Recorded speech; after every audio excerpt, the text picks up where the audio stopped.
Albert A. Walls, the voice of the jungle, broadcasting on the DVC to all points unknown.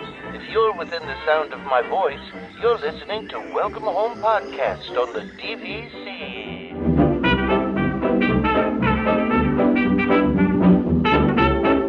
Hello and welcome home. Thank you for joining us at episode 223 of Welcome Home, a Disney Parks and Vacation Club podcast. I'm Tom. I'm here with Trevor. We don't have Damon at the moment, but yet we're gonna have him later. Yeah, good. He's working on dad stuff because being a dad comes first. We are recording this on Father's Day, which was very inconsiderate of all of us to ourselves. we should have talked about it, but we didn't. Well, you might have heard a different voice laughing in the background there. That's because we do have a guest on the show. We do have Derek from DVC Resale Market, who we have not had on in quite a while, and they've been trying to replace Derek with all these other people that are coming on the show. Much to our chagrin, Derek sent me an email, and he's like, so I'm gonna have someone else manage the relationship with you guys. And I'm like, what? What do you mean, Derek? Are we finally rid of you? No, I'm just kidding.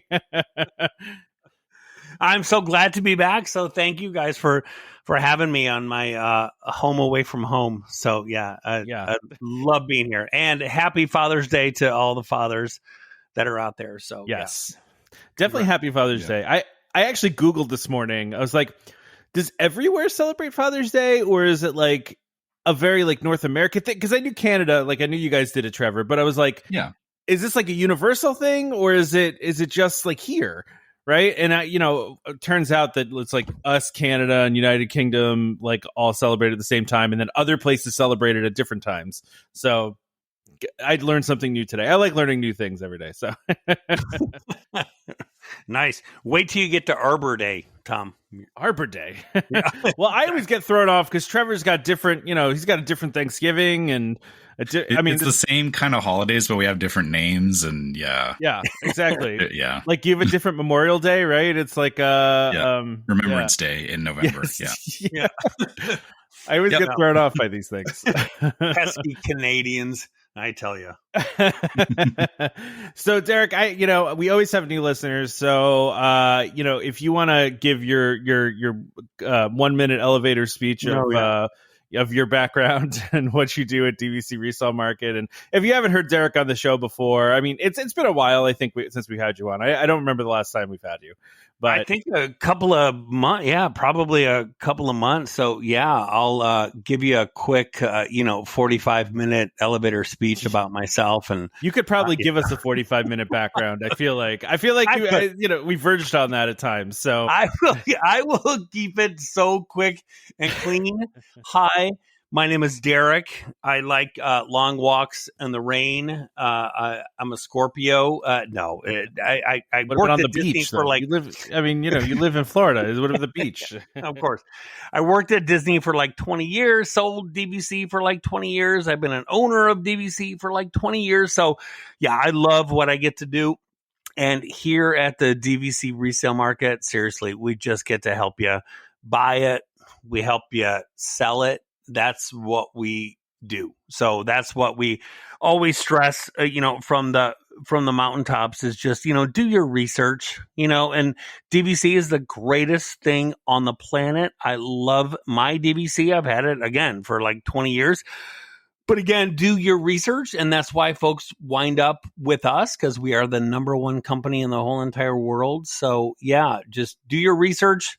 Come out to us with any questions that you may have about buying or selling DVC. And that is exactly what we're here for. That's it. Yeah. So that's great. So, do you want to give us like just kind of like an update of what the DVC resale, I want to say DVC Resale Market, not meaning your company, but the actual marketplace for DVC is looking right now for resale specifically. Yeah, exactly. So buy. I mean, time to buy. I know. Well, Trevor and I can tell you, Trevor and I both have alerts on the app right now, like for certain contract. Like we both have, like I've got an alert. I've got the DVC Resale Market app on my phone, and I have alerts for Animal Kingdom contracts in a March use year or April use year. Sorry. So I know Trevor does too for Poly contracts, right? For Poly for June is what I'm looking for. Yeah. And So- it truly is kind of the best of both worlds. I mean, I hate coming across like I'm not a salesperson. I literally try to help people have the most magical vacations that they possibly can. But truly now is the time to buy, because for two reasons. I mean, prices are fantastic, and you're also going to have Disney's not buying any contracts back. That is the most important thing. This time, 12 months ago, 6 months ago, Disney was buying contracts back, 30, 40% of them. Disney was buying contracts back. So at least now people go, oh my God, I get to get an amazing deal, and I don't have to, lose sleep at night wondering if Disney is going to buy my contract back during the, ROFR, which is the right of first refusal for those that don't know. So yeah, it's really such a great time to be able to buy. So yeah, that's what it comes down to. Got it. So I do have a couple questions for you. Go ahead, Trevor. Were you going to say something? I apologize. Yeah, actually. So I was going to ask, or I guess the first lead-in question on that is, if Disney's not doing buybacks, are you seeing any kind of shift in price per point because of that? Like, are people going lower or higher generally on what they're listing contracts for and what contracts are selling for? I guess. Yeah, you're always going to have, some wiggle room when it comes to actually, selling it and being able to buy it. So usually that wiggle room, I tell people it might be anywhere from $2 to $10 per point, kind of depending on the seller. And again, every seller is different. And I try to tell people, like, a seller's not going to take, $20, $30, $40 less per point just because they have no reason to. We have, with us, I think it's 80% of listings sell within 30 days or less. So it's like, a seller has no reason to take a, super low ball offer. But you're always going to have wiggle room unless it's that, listing of, under 100 points or less. That's where a buyer or a seller will put on that stipulation. They'll put that thing that says, full price offers only. So that's where, if you're looking at a, oh, look, it's a 75 point extended Old Key West contract, it will say, full price offers only. So what happens in that case when these listings are, under 100 points, it's the first full price offer will get that listing. So people will make an offer, and they might make an offer of $10, $20, $30 less a point, but they're not going to get that listing because the first full price offer will come in and actually get that listing. So yeah, there's always going to be some wiggle room on that, when it comes to listings. So usually I like to tell folks, $2, maybe $10, depending, the bigger the listing, it's going to have a little bit more wiggle room per se. But again, at the end of the day, it is up to that seller. It is up to the seller, because I have sold, many times in the same day, within an hour. You'll have one seller will take $2 less per point, and then a seller for a similar listing will take, $10 less per point. So at the end of the day, it's up to that particular seller. All right, I got a few questions there. Sorry, Trevor, were you going to say something? Yeah, no. Yeah, thank you for that makes sense. Yeah, go ahead, Tom. Yeah, so I was looking. We talked about this, I think maybe last episode or 2 episodes ago, where DVC is kind of doing some heavy discounts for direct purchases. Mm-hmm. And our friends over at DVC News had mentioned that with the couple things that they're doing, like the $1,500 welcome home discount, sure, and then some other things you could get into Grand Floridian for as low as $161 a point. And yep, we were looking at the resale market, and that's not far off. And so from what resale is going for. So I guess my question is, does that kind of thing have an effect on your prices? And do you think that Disney's doing this specifically, or DVC's doing this to kind of take some away from the resale market? Like, or are they just wanting more direct sales? They're not really thinking about resale. I don't know. They will always want. they will always want more direct sales. Yeah. And again, I'm not trying to be corny. I'm not trying to be cliche. Seriously, if it works out that if it's best for you to buy direct, and sometimes in some cases it is, buy direct. We will literally, I will give you the name of my, fantastic friends that work over at Disney Vacation Club where I worked for 20 years.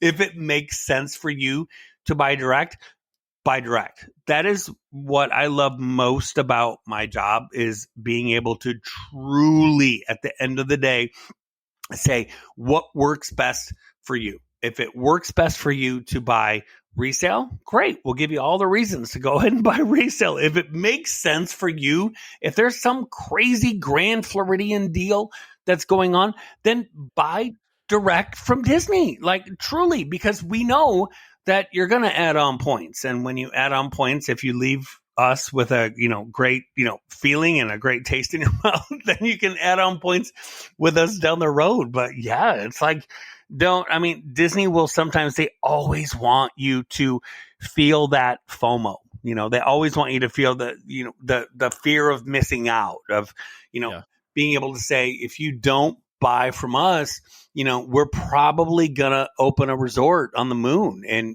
2033. And you joke about that, but I feel like you're predicting the future. I don't know. I mean, right. And it's like, oh God, I got to buy Disney points for $215 a point because they're opening that place on the moon. Like, I get it. It's about FOMO. But for us, it just, at the end of the day, just research. Research is key. Research is why, again, we sold almost $100 million last year, was just from people that do their research and realize and say, hey, you know what?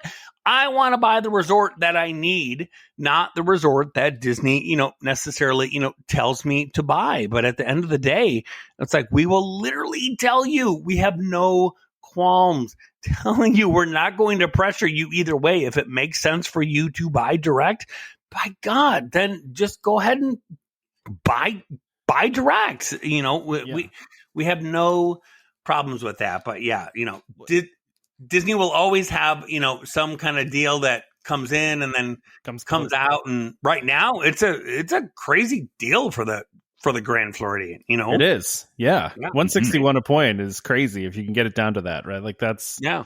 But it's interesting though. I was looking at this, and Trevor, I don't know if did you have another question before we can switch off here? No, I'm good.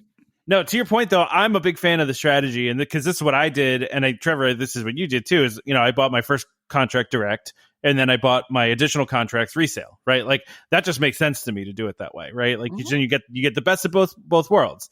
You get your direct benefits, and you also get the much cheaper prices of having resale. So yeah, to your point, Derek, yeah, like that's totally a strategy I think that new DVC members should take. So.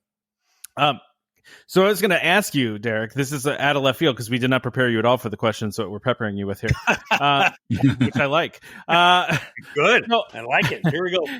So interesting, right? So like when we talked to Jody a couple episodes ago, which is more than a month ago, she felt like that maybe DVC was going to have a hard time selling the new Disneyland Hotel. Yeah. Just because of the transient taxes and all of the other weirdness from there. But I'm reading through DVC news here that it seems like they started off strong. But the thing I want to ask you about is, my assumption was when this place started going on sale that the Grand California points were going to crash, right? Like that the price is going to go down. But it seems like the opposite has happened and they've spiked. Like, because I'm seeing now that Grand California went from 257 in April to 318 in May. What is that about? It's insane. We had so many people, and now I think we have 9 Grand Cal listings totally. I think we have 9. Wow. Yeah, 9. Is that not a lot? You guys usually have more than that, or no? It's when the Disneyland Tower went on sale, it was, we would list a Grand Cal, and it was a fight. It was literally, it would be sold within, 1 hour, like boom, boom, boom at full asking price. Oh, wow. Bidding wars. It was absolutely insane what happened with the Grand Cal. And that's what people had, is like, people looked and said, you know what? I love Disneyland. I want to be able to go out there. But that transient tax, man, that just killed. It just killed people. And mentally, like no one wanted to, be able to say, and I just talked with someone earlier today that was like, I was looking at the Grand Cal, or I was looking at, the Disneyland Tower. And I'm kind of going back and forth. And I looked and said, my God, for like a week stay, like Derek, I would have to pay, a couple $100. It was like $300, $400, $500, $600 to be able to stay at the Disneyland Tower on top of my dues, on top of my, points being able to do it. And that's why the Grand Cal, I mean, honestly, if you've ever been to Disneyland, there's no place like the Grand Cal. I mean, to be able to walk up, as nice as the Disneyland Tower is, it's beautiful. It's going to be brand new. It's going to have that new car smell. It's going to be fantastic. The Grand Cal, I mean, you literally walk out the back of the resort and you're at Disneyland. Like, you're right there. It is absolutely insane. So that's why prices have, gone nuts, because people look and say, my God, this is where I want to stay. Like, I want to go to Disneyland.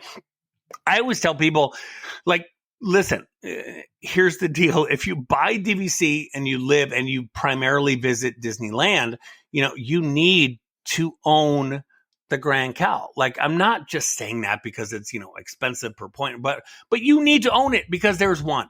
There is one. When you come to the East Coast and be able to vacation on the East Coast, great. You've got like 10, 11 different DVC resorts to be able to pick and choose from at that 7-month window.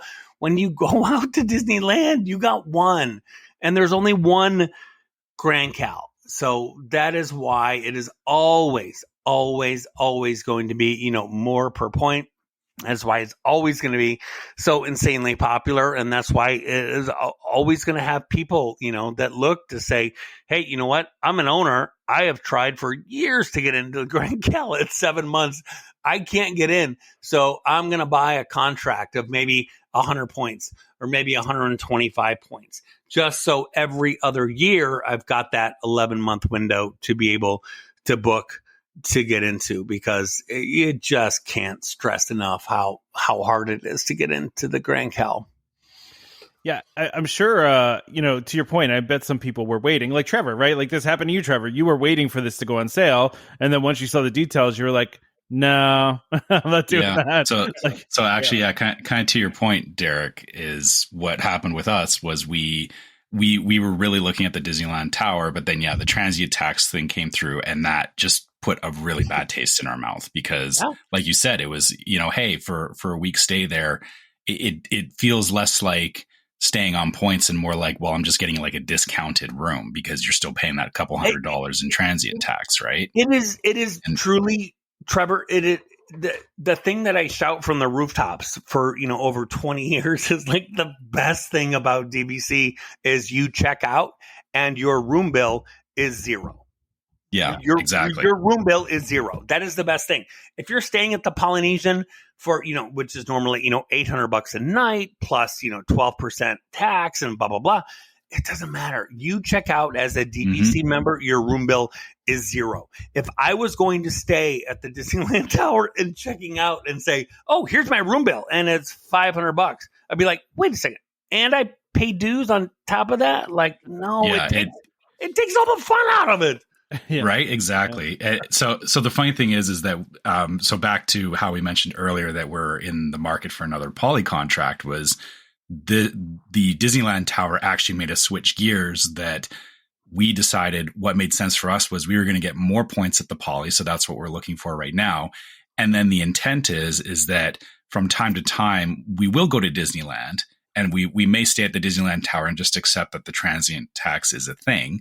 Right. But it's not going to be every year or every other year. So we realized that it was better to further invest in the current properties instead of the new property. And I think that kind of reinforces what you were saying about the Grand Californian as well, is that the Disneyland Tower has just made people invest more in the current properties, which is very funny because it kind of backfired, I guess. Yeah, Although- yeah, kind of. Yeah, and I just saw your offer, Trevor, for the 1,000-point Polynesian contract. No, we're not. No, we're not doing that today. Not today. Well, Sorry. Trevor, I will delete. No problem. No worries. Trevor, are you only going to stay at the old Polynesian, or will you stay at the new building when it's open? Like, are you open to the new building or no? I think that depends on how it's offered up, because I'm getting the vibe that it's going to be like another Boulder Ridge, Copper Creek kind of situation. You think so? It's not going to be like Grand Floridian? I mean, no. No. No, I think so. And I that's think fine. it's going to be, I think, Trevor, exactly. It's going to be a whole new condo association. It's going to have the restrictions tied into it. Again, if I had a nickel for every time I'm asked that every single day, because, again, people are looking at buying the Polynesian. Can I buy it to stay in the new place? I would just think it's going to be a whole new association. It's going to have a whole new expiration date. That's what I think. But man, I mean, still, I was just the other day looking online because I was like, God, I got a few more points, and let me see what's available like the month of like July. And I just went on and just looked, and I was like, oh my God, there's a Polynesian for like one night. And I was like, I think I want to go. Because I'm like 20 minutes away. So I'm like, I just want one night at the Polynesian, because that is hands down my jam, man. I love the Poly. I love it. So it's super strange seeing it, because we just went, my wife and I went to EPCOT last night to just walk around, and because when you live close, you're like, okay, you know what, we'll leave the kids at home and let's just go to EPCOT. So we went to EPCOT last night, and walking around and seeing the construction at the Poly is like, it's crazy. It's like, we said, we remember, because we got married there at the wedding pavilion in 1996. We remember, like, it was all beach. It was like you could go from the Grand Floridian all the way to the Polynesian, and it was just beach. Like, there was nothing there. And now it's like we look and we go, oh my God, now there's, the Grand Floridian villas are right there, a whole new building that didn't exist. And now you have this other Polynesian building that's coming. It's just crazy. Yeah, it's not. Yeah.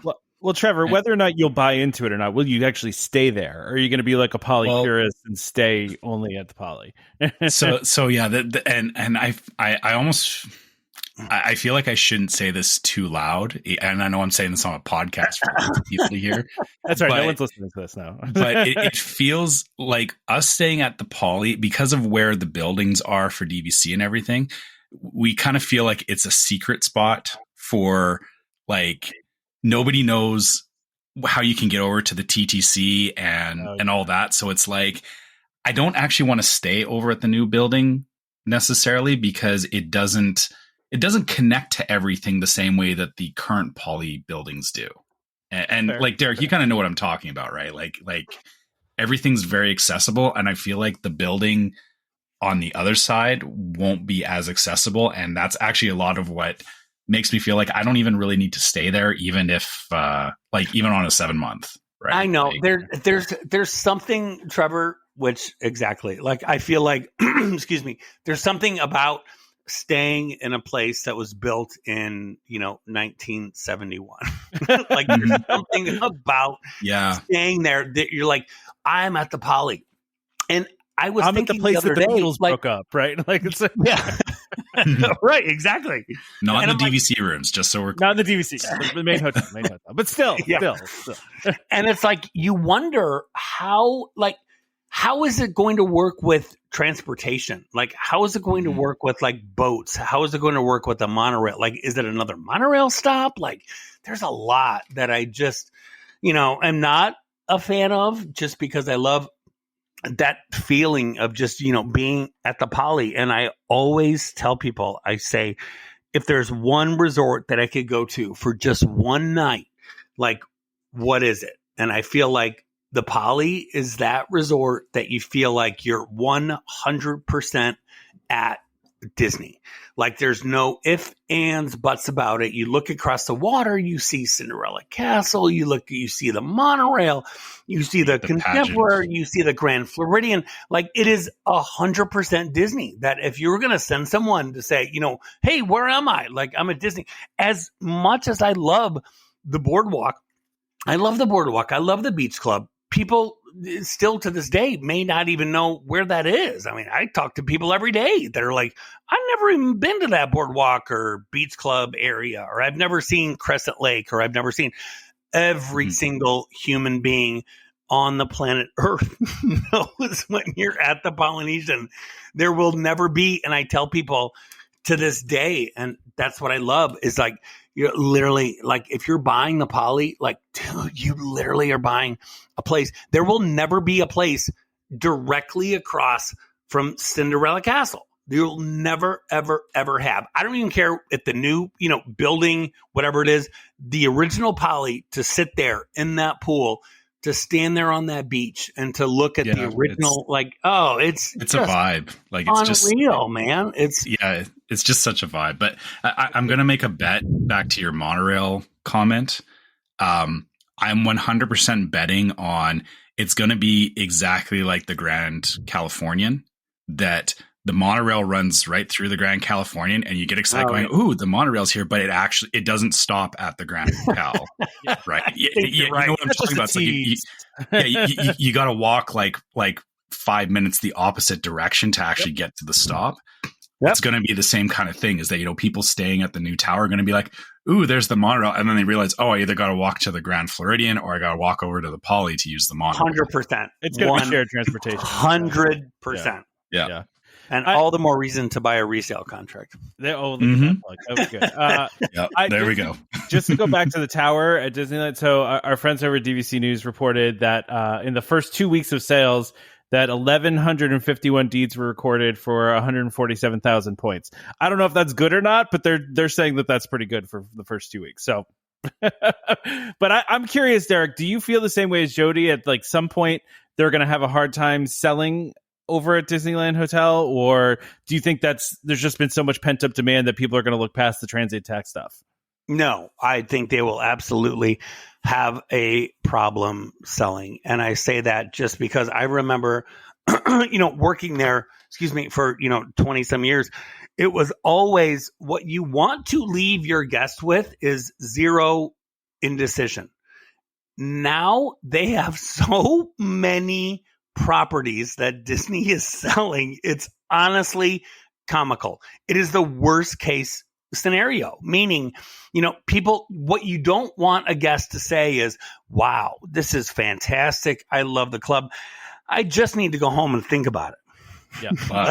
Which I did. Right.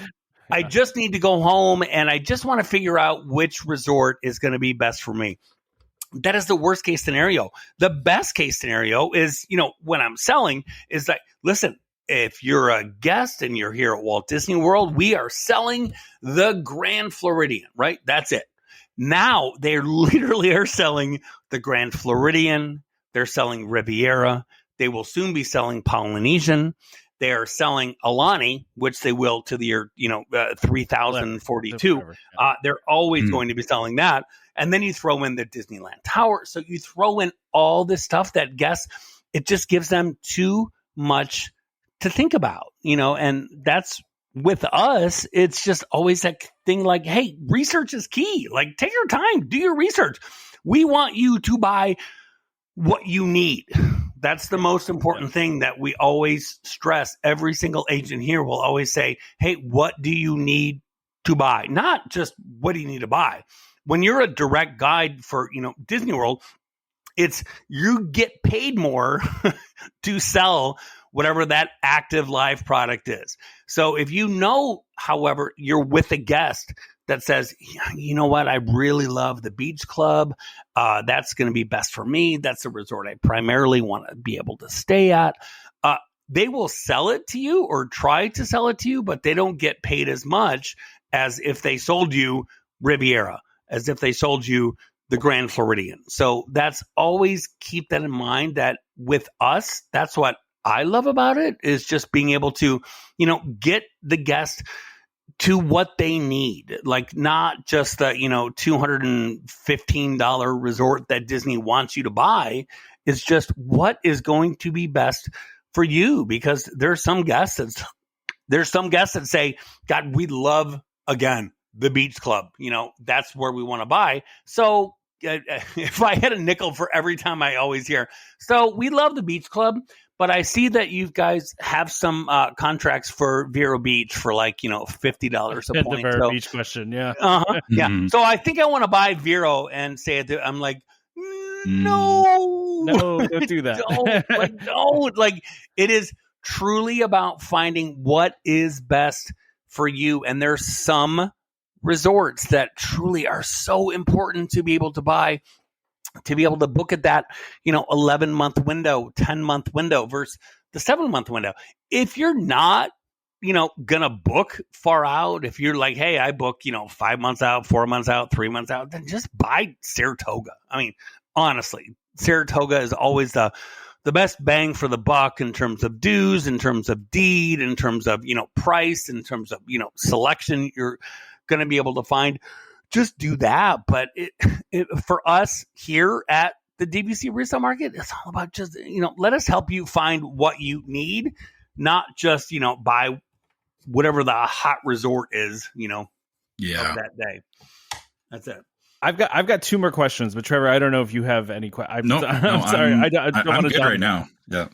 so Derek, just let's talk. I don't know, a couple months down the line here. Not probably a couple months, probably longer than that.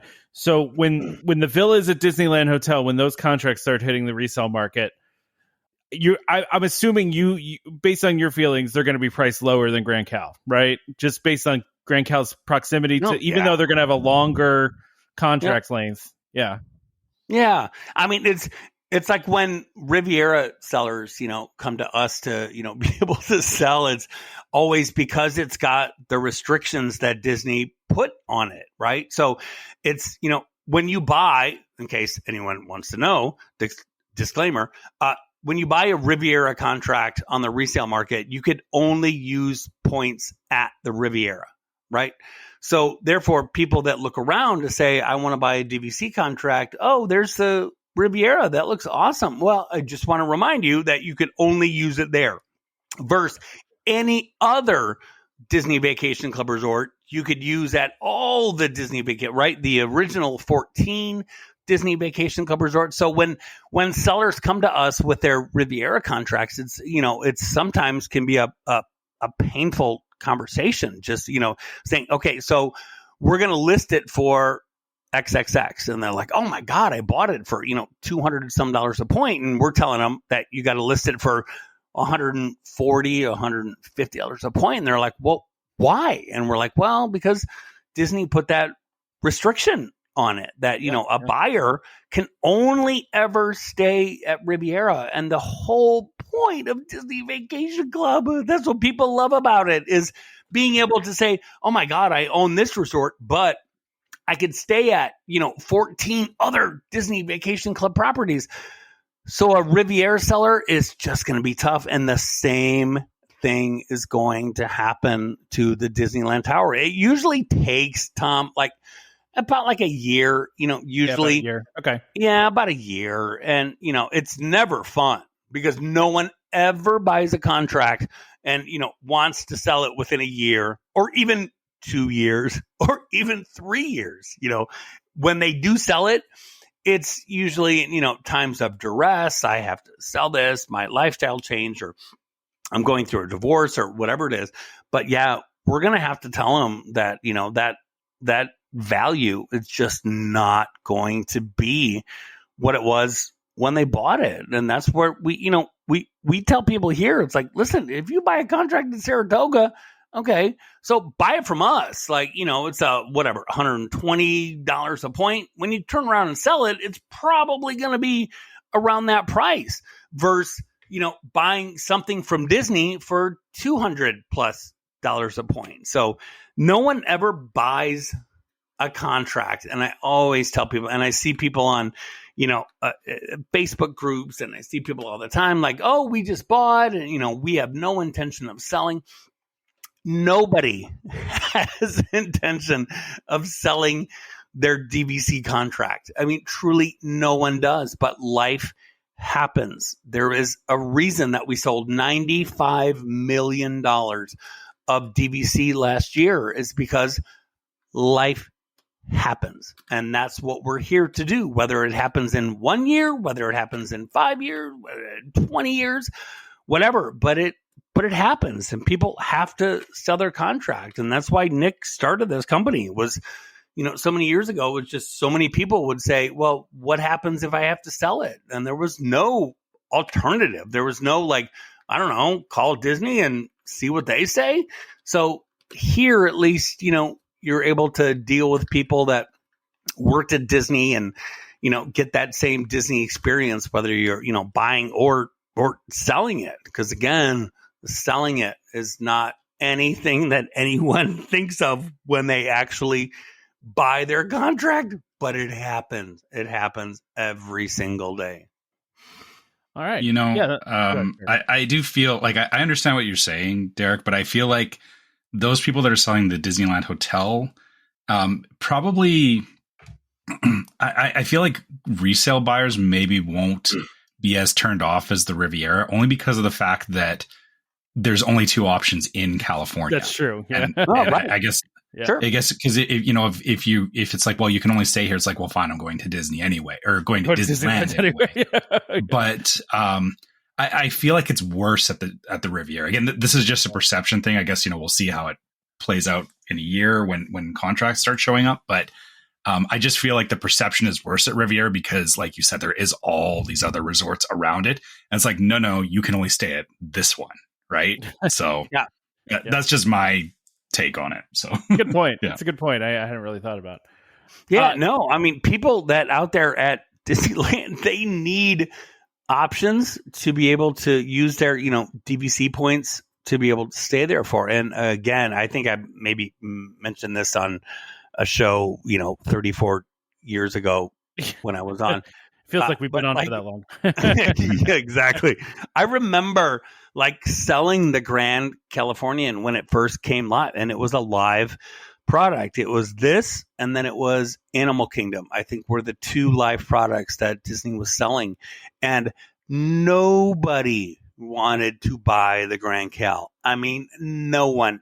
This was discounted so heavy. It was insane. People were buying the Grand Cal. If you bought 200 points with the discount, it was $90 a point, $80 a point. It was they were paying Vacation Club guides more to sell the Grand Cal than if you sold Animal Kingdom. I mean, it truly was this thing where it was God, no one wanted to buy it. And you're talking to people and say, well, you want to buy the Grand Cal? And they're like, no, we live on the East Coast. We're going to go to Florida. No one wanted to buy the Grand Cal. And now you look at it and these buyers, and I talk to them every day. These sellers were like, yeah, we bought our Grand Cal. It was I think $95 a point, and they're selling it for $300 a point now. That's it's a good insane. Return. That's a good return. It's insane. And they've loved it.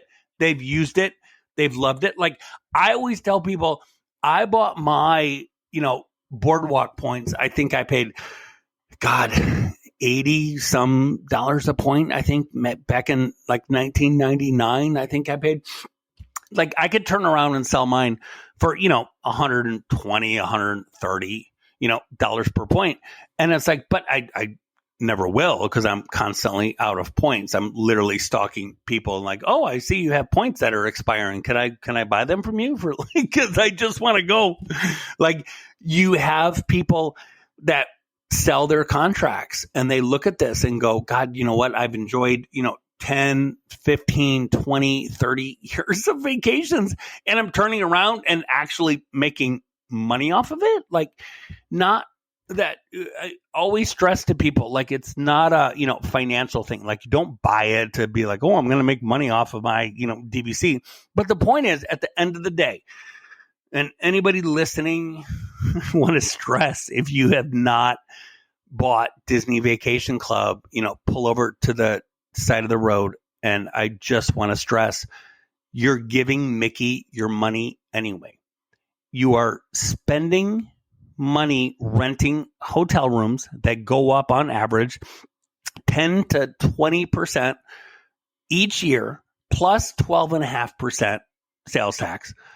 So if you don't have Disney Vacation Club. You're still taking the exact same vacations, but you can't call Disney up in 7 years and say, God, these trips have been fantastic. Can I get any money back? Is there any way that I can get any money back? No. Okay, click. At least with this, you have something. You have something tangible.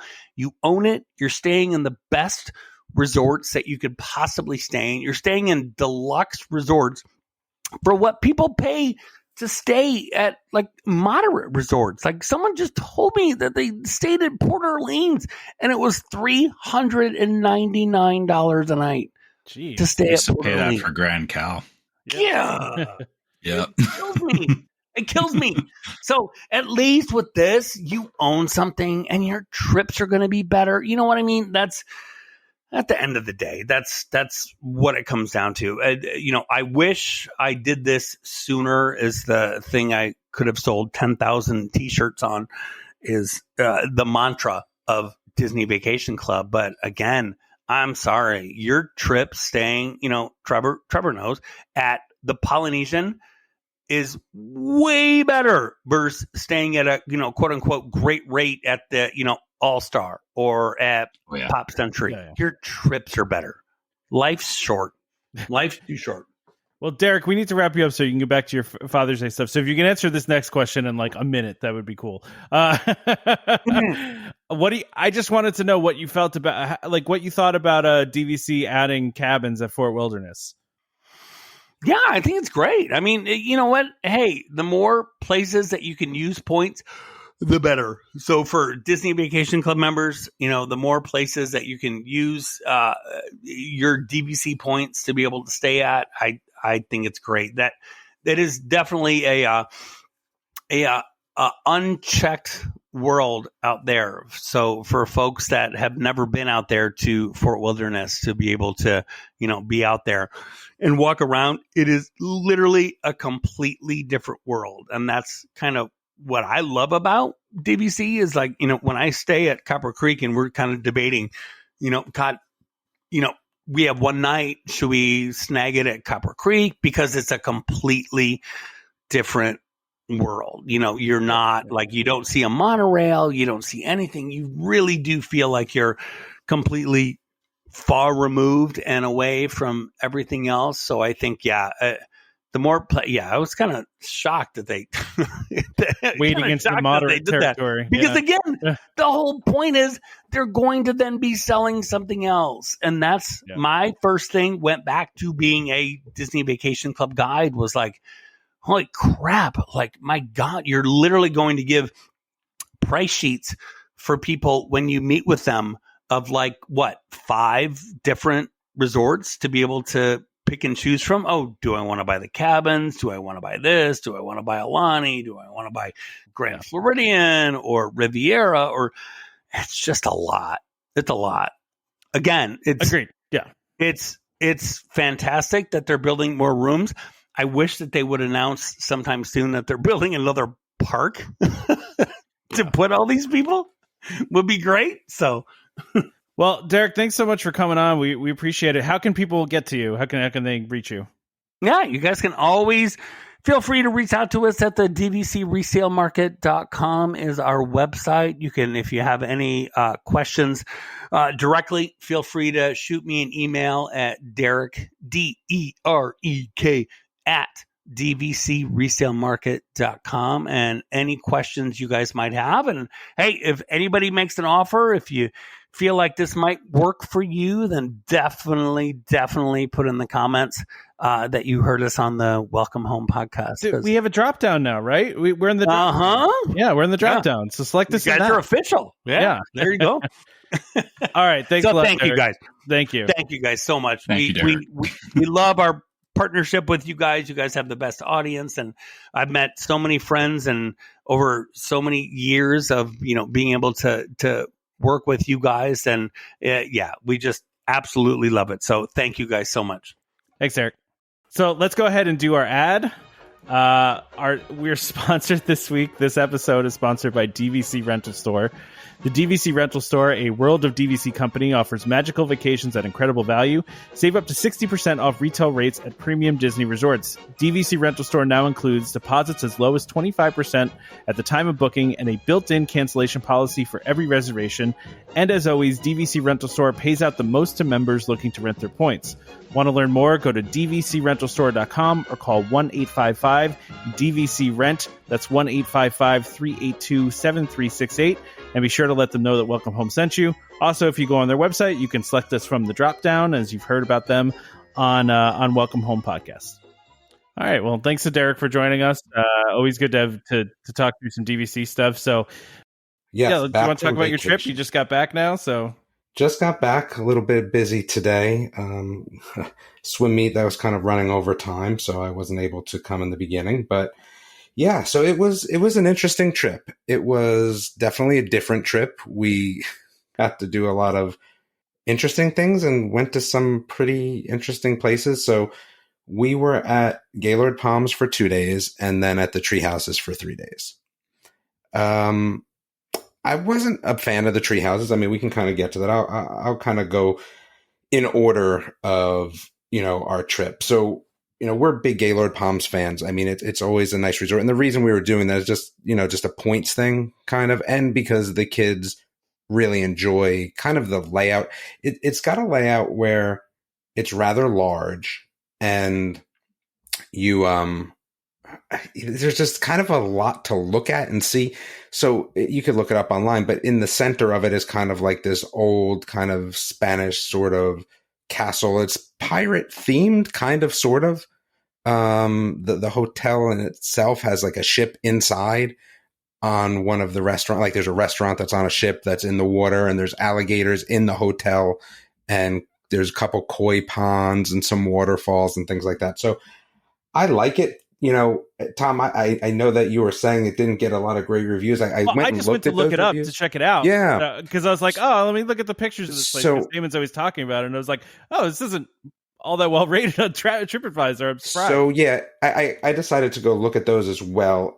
The bad reviews are just for silliness, not necessarily for... Yeah, so I think pricing is I don't believe everything about reviews either. True, I'm not one of those people but that's all about reviews. I would just say for people that are looking at it, I mean, this is our third or fourth time there. Could be one of our favorite hotels. So again, I think the self-contained part of it, the fact that you can kind of roam around this castle. They had a pirate-themed kind of setup in this. Again, it's really just a castle in the middle of the area, and they had like all sorts of decoration and things like that. They also do an ice luge in the winter. There are all sorts of things, but I think that the biggest thing that they have going on now is, the water park. And I know that, me and my wife kind of debated about this, and she's like, well, it's not really a water park. And I'm like, well, hold on a second. There's, 6 slides. There's a flow rider. There is a huge, themed playground. There's a pool with a, a movie screen. And they just built the lazy river, and the lazy river is large. It is not, water park at Disney large, but it doesn't need to be. So the thing that was really nice about it, they put in a drop slide, which I think is pretty darn cool at a hotel to have, somewhere at a drop slide. The drop slide that we've been on is the one at Busch Gardens, and we really enjoyed it. And this one might have been a little bit faster. It was, it's literally a drop slide. So you get in, right? They count you down and the bottom falls out of the slide. So I would consider it a water park, and it's right there and it's free. It's included. There's no extra cost. The only thing that is a little bit of an extra cost is the flow rider, but that's, nothing that we were necessarily interested in. It was more for people watching to see all the people fall on their butt. Like that part of it was really fun. Oh, I'd totally sit there and watch that. Yeah. No, it was fun. You're so right though. Like you don't really usually see those drop slides at like a hotel. Like that's what I'm saying. And again, they have a lot of stuff. So we did that for the day that we were there. First of all, it didn't rain once, which is crazy, but also was to our detriment, which I'll get to later. So yeah, so we did like I said, we did the water park that day. It was great. We had a really good time. The kids roamed around the hotel, and this is where there's a little bit of a funny story. So, the one thing that they have there is a conference center, and there's a lot of conferences going on. I mean, there was a Planet Fitness owner conference that was the second day we were there, but the first day that we were there was a chiropractic conference. So my boys were out late. I guess it was 1 a.m. So way past my bedtime. I was already asleep by then. And they happened to be FaceTiming with my mother, which, again, was fine. And two, I would say, ladies from the chiropractic conference that may have maybe indulged a little too much came over and started hitting on them. So my kids are 17 and 19. Oh, jeez. Yeah. So Nope. the conversation started going along a little bit, right? And then all of a sudden, one of them was smart enough to ask the question of, wait, so how old are you guys? And my 17-year-old said when he said he was 17, they could not get out of there fast enough. It was something to behold, I was told. So I thought that was pretty funny, though. But Drink responsibly, folks. Yeah, they keep they keep everything kind of separate, right? You know what I mean? Even though there's conferences there, it didn't really impact what we were doing. So, all the things that are there to do that we kind of did. There used to be a yogurt place, which is unfortunately no longer there, but there's a Jamba Juice. We also did the buffet in the morning, which we've done many times, which is really, really good. The knock can be it is a little expensive there, right? So I don't know. I haven't been to a buffet at Disney in so long. I don't necessarily know if I can compare prices, but it was $33 per person. It's cheaper than a Disney buffet, but it's hard to compare though in theme park prices versus. Yeah, but the food is at a different level, right? So the food's really good, So I thought it was worth it, and I ate a ton. I actually did not eat again. And this was brunch, so you figure it was like 10:30. I don't think I ate again till like 8 o'clock at night. Like I was stuffed. So, we did that. But other things to do if you wanted to. There's alligator feedings. If you want to watch them, you can feed the fish. They have, I want to say they have a tarpon in the place where the boat is. Like the setup is really lush inside. Like it feels very rainforesty. It kind of feels like the Rainforest Cafe, but the whole place is kind of like that. So, and there's shops there too. My daughter bought earrings that she really liked.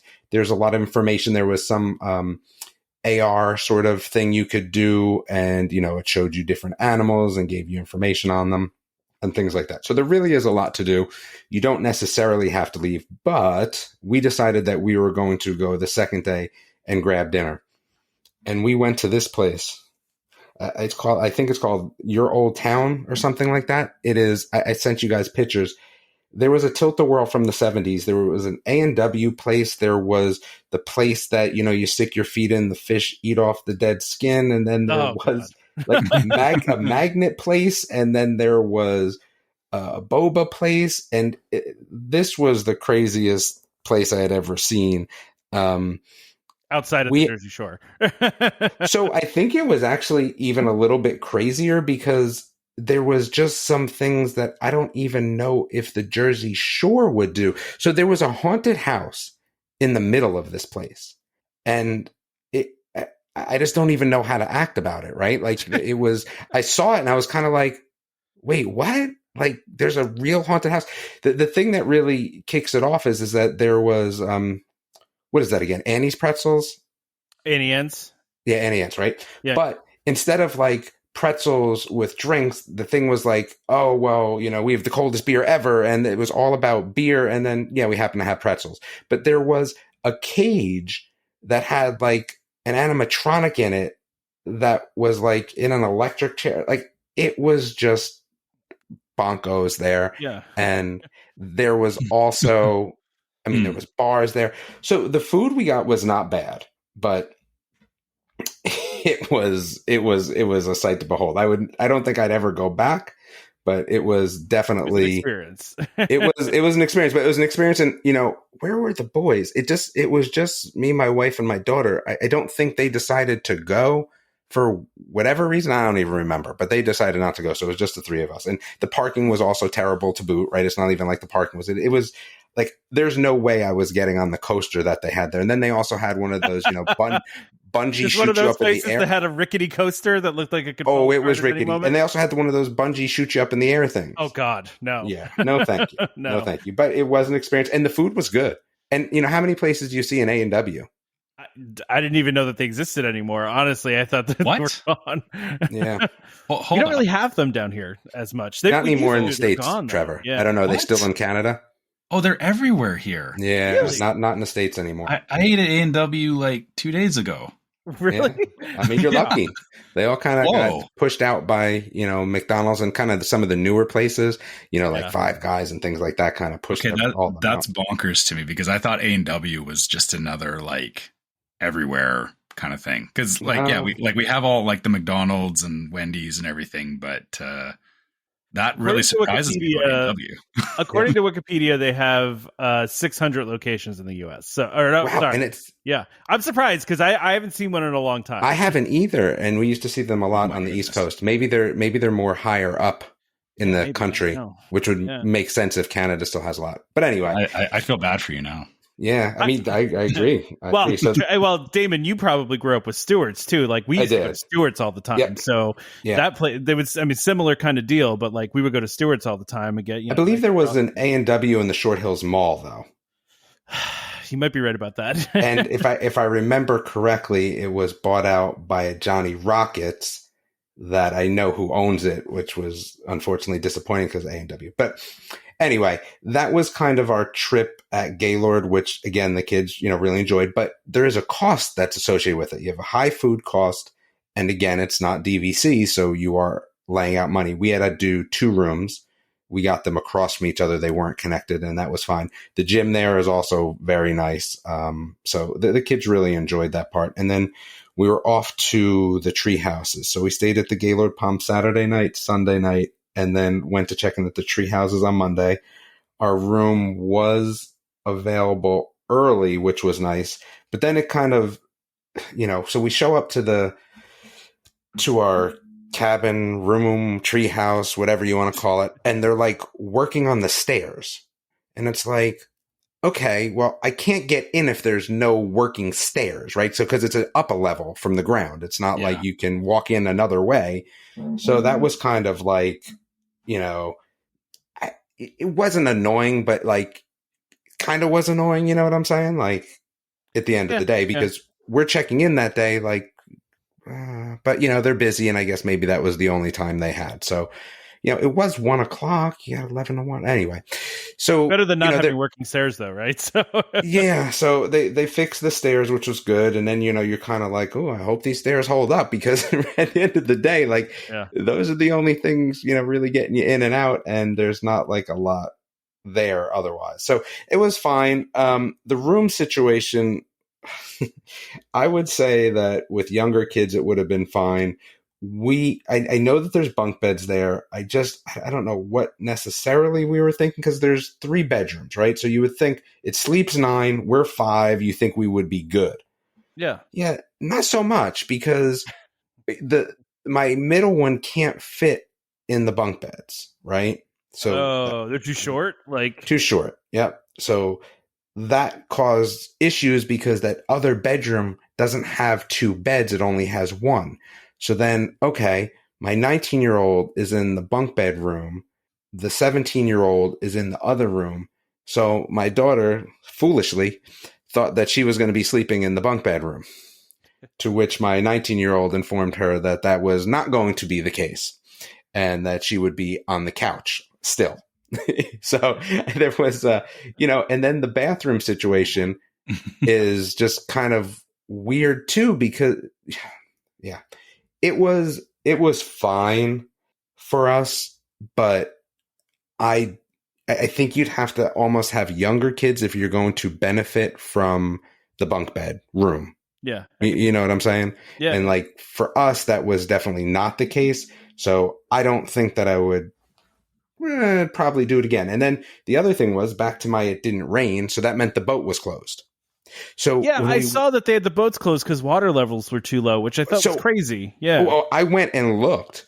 I mean, it must have been down from like, you see kind of the barnacles and the scum on the right.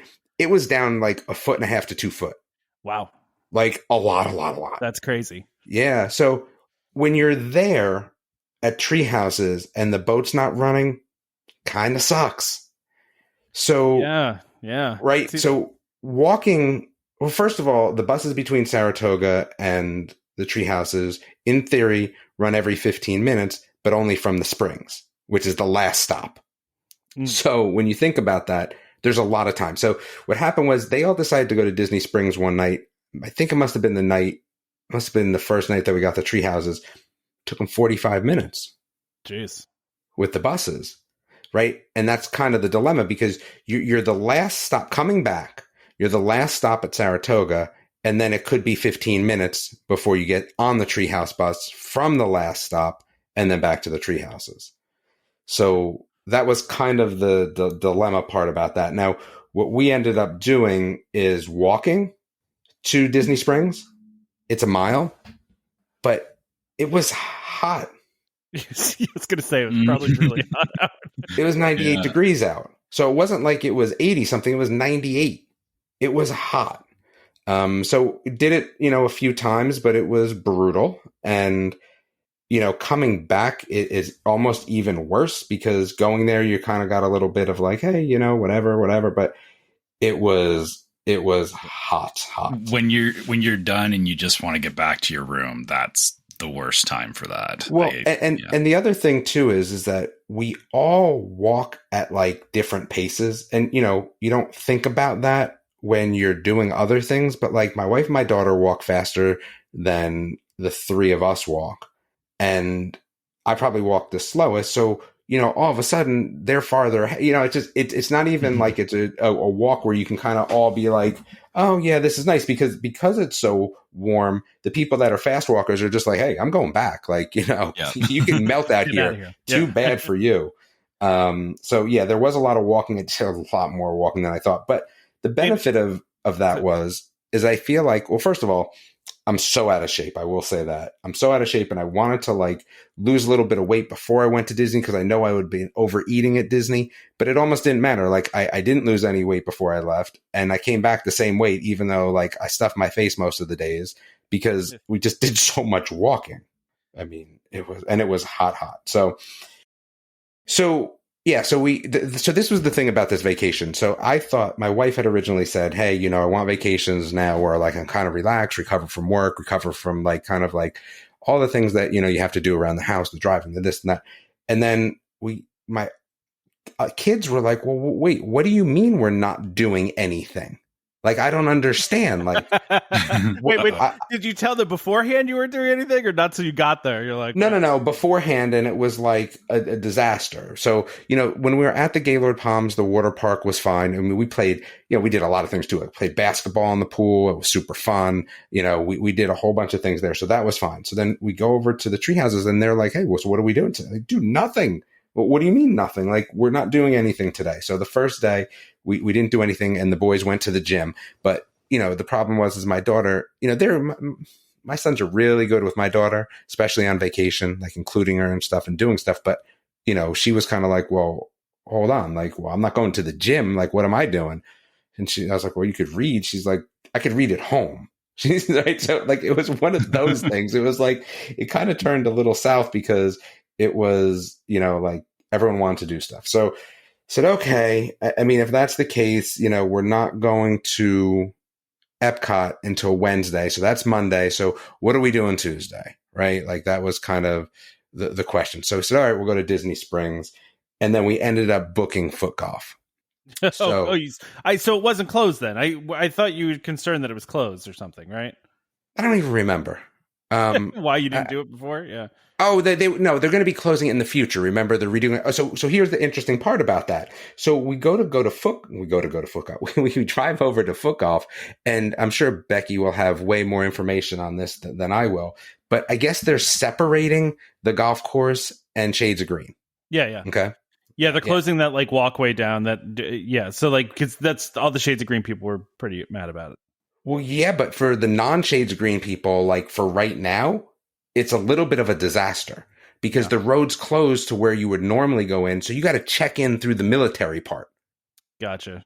Which, is not the easiest thing, right? Easiest like, thing. Hey, let me have your license. And then it's like, okay, dude, but we got foot golf. Like, how long do you need to stare at this license for? Like, it was a long time. Let's just say that.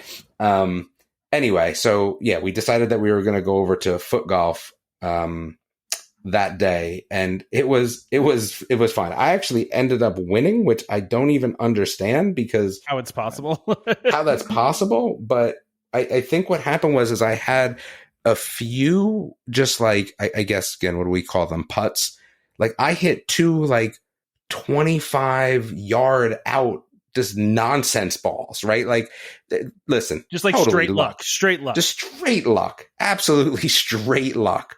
And hit two of those that like pretty much just beat everyone down. Like, and I won by like one stroke, but that was fun because I think last time we played, it was a little wet and no one had like my boys didn't have the right shoes in theory, right? This was way fun. It was hot, like really hot, but it was nice because everything was, rolled well. It was dry and there's a lot of birds. There's a lot of turkeys on that golf course. Interesting. Turkeys. Like a lot of turkeys. I can see that.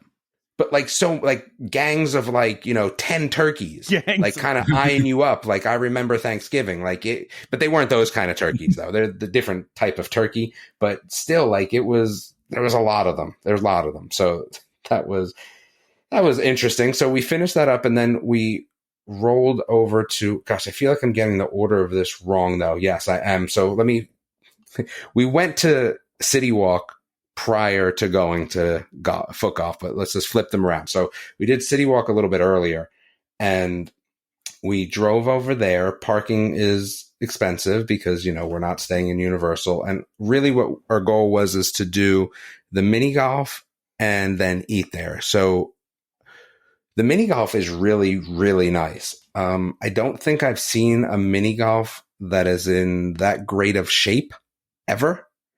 While we were playing, there was people with like, blowers. Like there was not a leaf, a speck of dirt to be found on any of the course at all. And it was really well done. We did the sci-fi one, excuse me. And it was really fun. Like it was really, really fun. I thought the layout was really good. I mean, obviously it was hot as per usual, but I thought the layout was good, but everything was immaculate in terms of the characters and the painting and just everything was just very nice. And you could tell because there was a lot of like LED lights that at night it probably is super awesome, but it was way less crowded during the day, right? So I think that with the five of us, there was somebody behind us that eventually caught up to us on hole like 15 maybe. And, and there was those two people. And then we did not catch up to anybody in front of us. So it was nice to be able to kind of play at a leisurely pace. And it felt like it was the same price as I would pay at Hilton Head or any other mini golf. I don't think it was anything out of the ordinary. And then we went to Bubba Gump to eat, which again, I'm not a seafood guy, but they had a lot of other Southern, dishes. And I had not realized that how many times my wife had seen the movie. They do like a trivia thing and she got every single one of them except one. Like the lady at that, our waitress was like trying to come up with hard ones and my wife was still answering them. How do you know that? Like, and she was like, well, what movie, like what if they were asking you Back to the Future stuff? I was like, yeah, I might've seen it 20 times, but like, I don't remember like what butt cheek the Colonel got shot in or what his last name was, or, they were asking ridiculous stuff. And, anyway, but the food was fine, standard fare. But it was chain, fine. Right? So yeah, it was fine though, but it was kind of a fun place to kind of go do something different. And then, I'm trying again, I think I have the order all messed up. We ended up going to Disney Springs. It must have been, I think I have all the order out of order. So I think Monday was I'm taking notes. Yeah. It's funny. I have notes here, but so I think Monday was CityWalk. I think Tuesday was Disney Springs and foot golf. That's what it actually was. So yeah, you can forget about that. We ended up meeting Jason from Discord. Oh, nice. Yep. So we ended up going to Morimoto's for lunch, which I don't know why I thought it was going to be good. I'd never eaten inside before and I love the outside, but dude, for lunch, there's nothing to eat. I literally got egg rolls. Like there's not real food for lunch. Yeah. Well, the Maybe for menu you, is like 8 but- things. No. The lunch menu is like 8 things. And it's like dumplings, egg rolls, ramen. Like there's no real food. It's just like a bunch of mini things. Like I just didn't expect that, I guess. All right. I expected like I could sit down and have real food. And that was not, I mean, a bowl of ramen, I guess, is real food, but I kind of expected there to be more than 8 things for lunch. Let's put it that way. It also depends on what you're putting in the ramen too, because you can get pretty basic ramen. Yeah, I mean, I think the ramen was probably fine, but I ended up just like with 2 egg rolls. And that was like, it wasn't like that was an appetizer. That was just on the menu as something to eat. Okay. All right. So we ended up having to go get more food because that obviously wasn't going to cut it. We went over to Chicken Guy, and that's where we met Jason. Yeah, sorry. I in my head, I was like, go to Chicken Guy. Like I was before you gonna even say- said it, I was like, you're going to Chicken Guy. Absolutely. Yeah. Absolutely. So we went over to Chicken Guy, and then, This is what you did with Jason, or you just? yeah, so I ended up meeting him over at Chicken Guy. Okay. So, yeah, he was super nice. We spoke for a while. And then we had to actually boogie to go to foot golf, right? So then this is how the timeline started to actually fall in place for me. And then we ended up going to foot golf, which was fine. And then we went back, trying to think about what day we went back to Disney Springs. I don't know. Maybe we went back to Disney Springs that night. I think we might have gone back to Disney Springs that night because that would make sense because the boys were just like, I'm not going back. And we wanted to go to Gideon's because I had never been. Yeah. Right. It was... And they wanted to go to Salt and Straw. I guess that's an ice cream place that's mostly out on the West Coast. Yeah, Trevor and I went there when we Yeah, were. it's in good. Springs. It's Yeah, really it good. was- Yeah. Yeah, so I ended up doing the strawberry balsamic something, which was Oh, good. Yeah. They have And, good you ice know, cream there. They have weird flavors. It's like They very do. good stuff. Yeah. But Gideon's was, I liked it. Like it was an experience. Now the cookies, so we ended up with cookies and cream, chocolate chip, and pistachio toffee. Okay. Cookies and cream one was really good.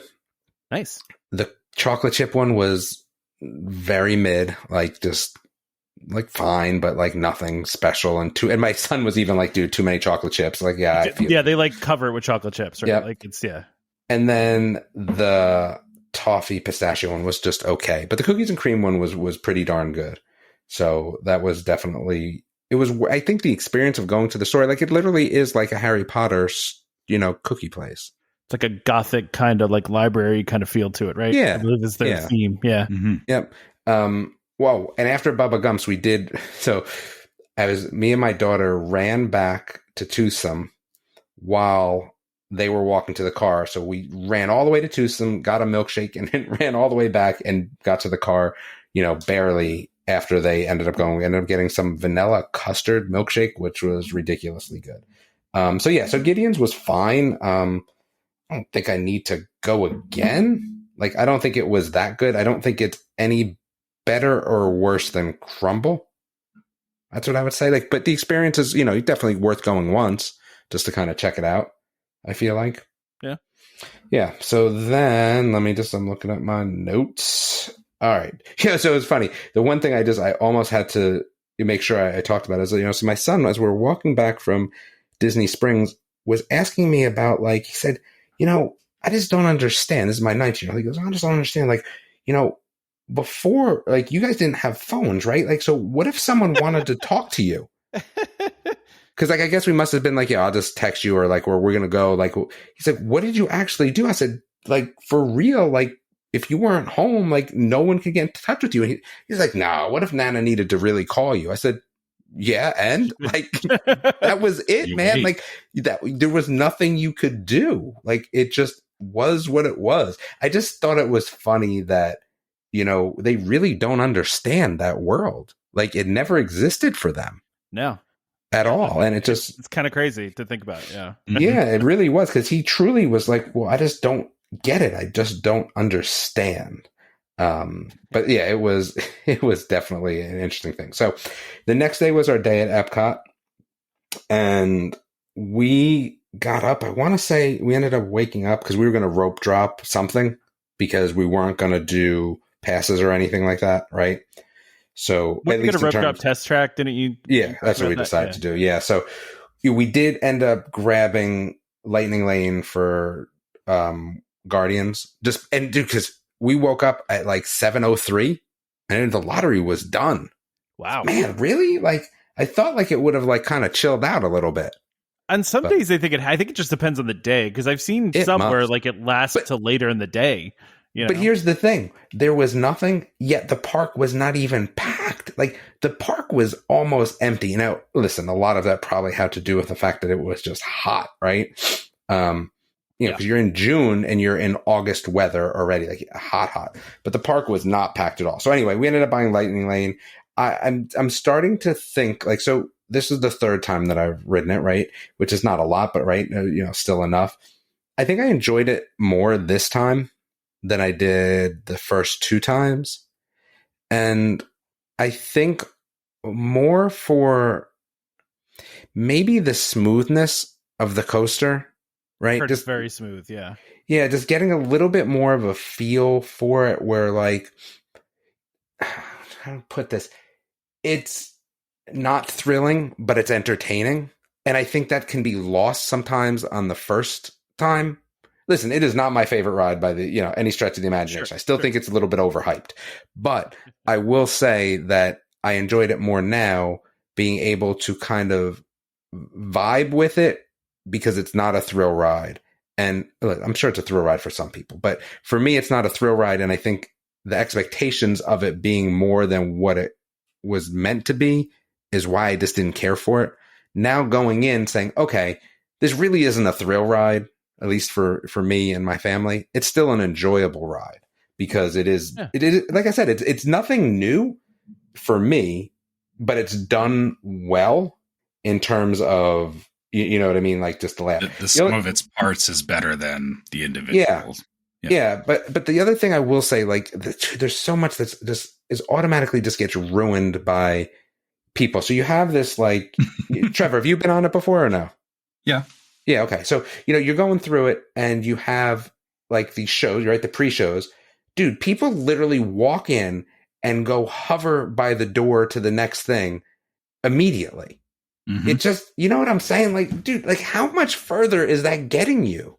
Like, just relax, enjoy the show. Like, you're there. Like, to me, I was surprised at how new the ride is, that it already was like, and I don't even think it's worse than Rock and Roller Coaster. Like, Rock and Roller Coaster, like, people do that, but I don't think it was like this. You might as well, no one should even needed to talk. Like, they immediately just whoop, and they were all over there. Like, it was just, I was just surprised about that. So we didn't eat a lot. So we ended up deciding that we were going to go back to the room for a little bit in between before our, tour thingy. So we ended up getting a few different things. I would say for me, the best thing was the sweet corn brulee. Okay. That was probably the best thing I tasted. We also ate, I'm trying to think, I ate like the pork, and it was funny. I ate the pork and I was like, gosh, I really do overcook pork, don't I? Like, because and I agree. Right. And I think, listen, this is the problem with pork for me. I don't know if you've ever heard people say, but like, people will say pork is probably the closest thing to, right, human meat in terms of really? Texture and stuff. No. So I don't know where I've heard that from, maybe where I heard that from, maybe a movie, maybe it's true, maybe it's not true. I don't think I'd ever find out, so it doesn't matter. But for me, because I've heard that and it's stuck in my head, I probably overcook pork. So anyway, the pork was good, but like, to me, I was kind of like, okay, cool. We had some stuff I had a bunch of stuff, but the other thing that I thought was really good was there's like a lemon orange slushy in the Orange Bird cup, which when I got there, it was me and my daughter, and we're like, all right, we'll split one of those. But I was like, man, it is almost $20 for this cup and this drink.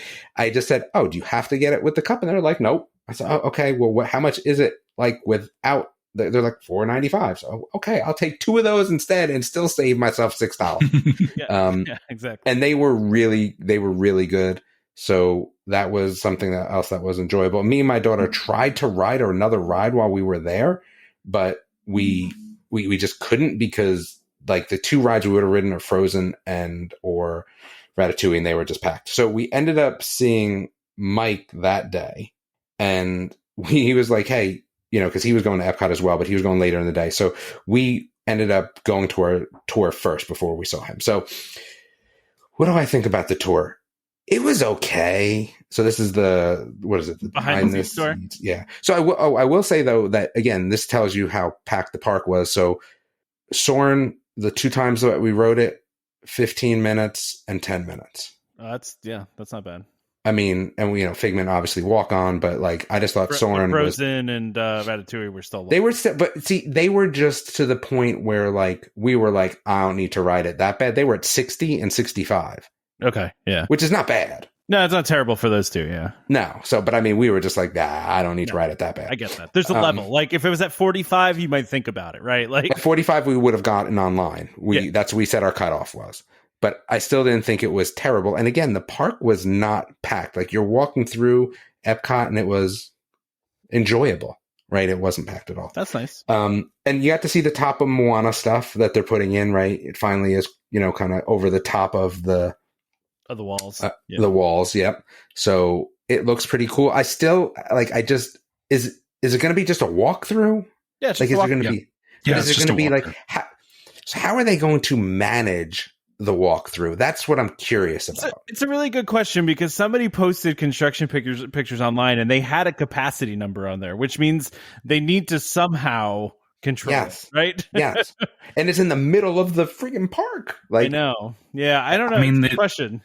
They do that in California Adventure with the Wilderness Explorers area. Is they actually have somebody like it's a walkthrough like activity area, but they have somebody like controlling people coming in and out, and they can actually just stop people from coming in altogether. So okay, so I guess that's what they'll have to do. Yeah. So I mean, that's getting close. I feel like. So the behind the scenes tour, it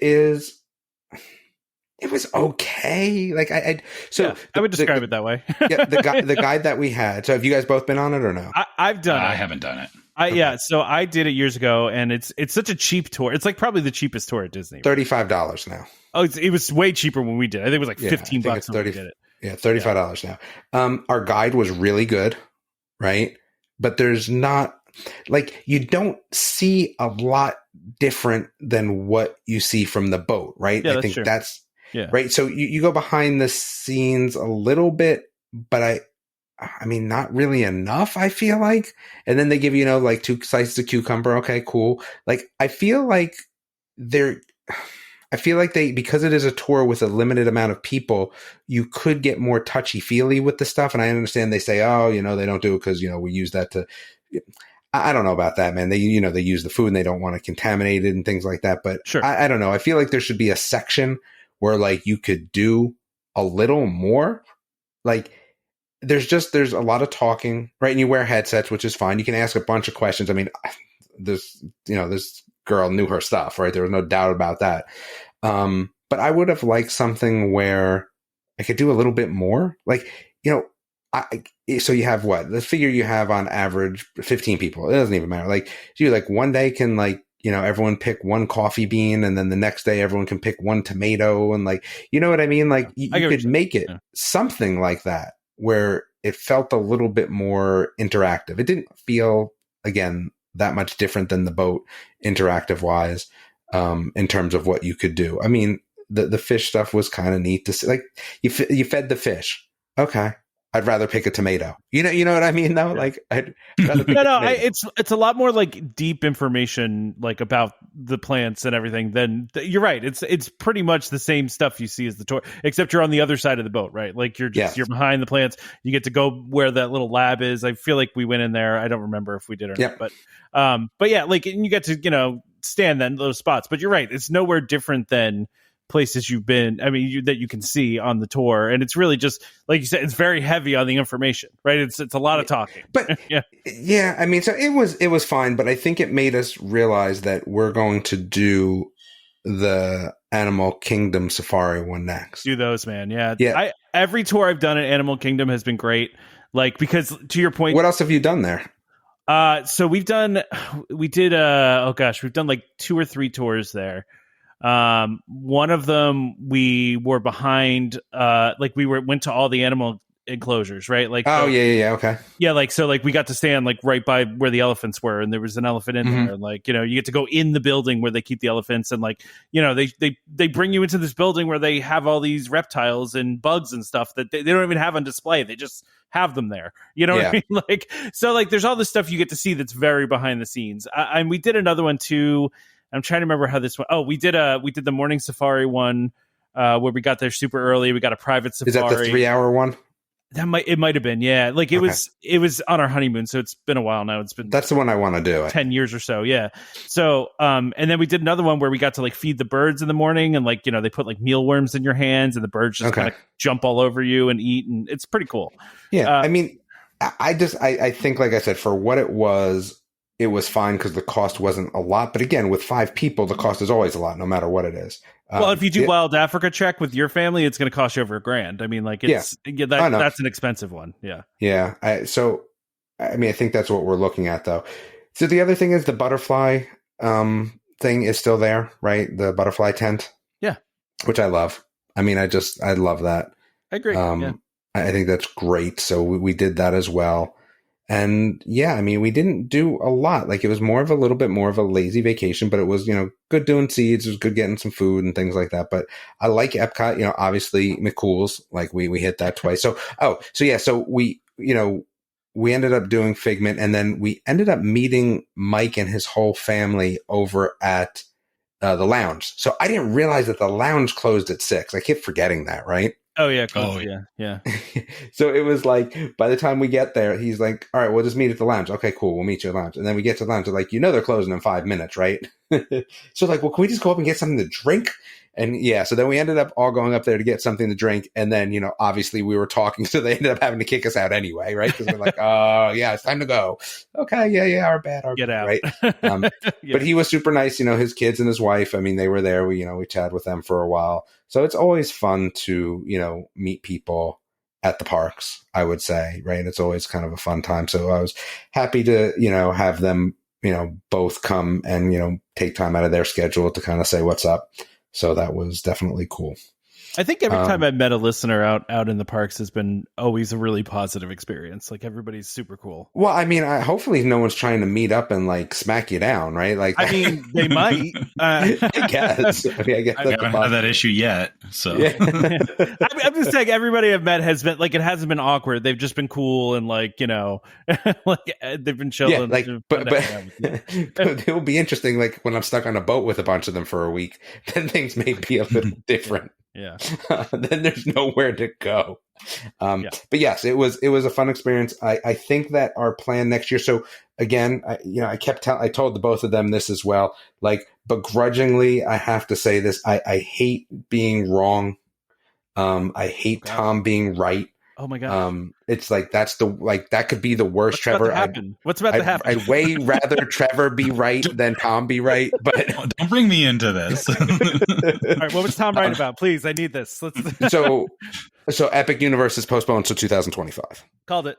I deleted all that from that episode, though. I said, here's the problem. I go, I don't even want to say anything, but because I'm going to have to talk about going to Disney next year instead of, you know, I said, I obviously it's going to come up. I might as well just rip the Band-Aid off and be done with it now. So it looks like next year, right? Since we won't be doing that, we're doing the cruise. We're going to go back to Disney. And you do a real Disney trip, or are you going to like? I think well, it's going to depend on what we do for the podcast, but I'm thinking I'll do 2 days next time instead of just one. I do park hoppers. I do the safari. Okay. And probably do 2 days. But here's the thing. I think we're going to blow out the points, right? Like, just blow it out.